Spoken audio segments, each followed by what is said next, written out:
భారత్ ఆఫ్ఘనిస్తాన్ మధ్య జరిగిన ఏకైక టెస్టులో టీమిండియా ఘన విజయం సాధించింది. 3 రోజుల్లో ముగిసిన ఈ టెస్టులో టీమిండియా ఆధిపత్య ధోరణి ప్రదర్శించింది.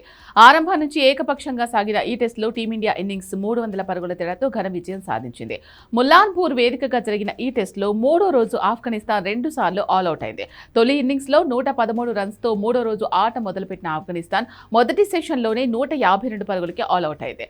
భారత బౌలర్లలో మానవ్ సుతార్ 6 వికెట్లతో ఆఫ్ఘాన్ పతనాన్ని శాసించగా ప్రసిద్ధ కృష్ణ 3 వికెట్లతో సత్తా చాటాడు. వాషింగ్టన్ సుందర్ 1 వికెట్ దక్కింది.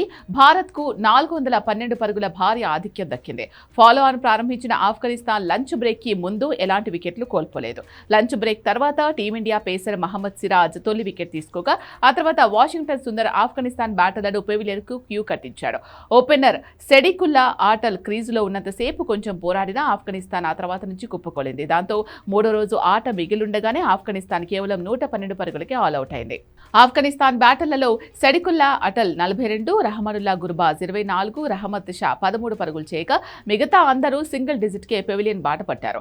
భారత్ బౌలర్స్ లో సుందర్ 4, కుల్దీప్ 3, మానవ్ సుతార్ 1, సిరాజ్ 1 వికెట్ పడగొట్టారు. అంతకుముందు తొలి ఇన్నింగ్స్ లో భారత్ 8 వికెట్ల నష్టానికి 564 పరుగులు చేసి డిక్లేర్ ఇచ్చింది. కేఎల్ రాహుల్ 100, శుభ్మన్ గిల్ 126, సాయి సుదర్శన్ 81, రిషబ్ పంత్ 81, వాషింగ్టన్ సుందర్ 52 పరుగులు చేశారు. ఈ టెస్టుతో ఎంట్రీ ఇచ్చిన యువ స్పిన్నర్ మానవ్ సుతార్ తొలి ఇన్నింగ్స్ లో 6, రెండో ఇన్నింగ్స్ 1 ఓవరాల్ గా 7 వికెట్లు పడగొట్టి రికార్డు సృష్టించాడు. టెస్ట్ క్రికెట్ అనుభవలేమి ఆఫ్ఘాన్ కొంప ముంచింది. ఆఫ్ఘాన్ బ్యాటింగ్ వైఫల్యంతో 3వ రోజు ఆటలో 2.5 సెషన్ల ఆట మాత్రమే సాధ్యమైంది.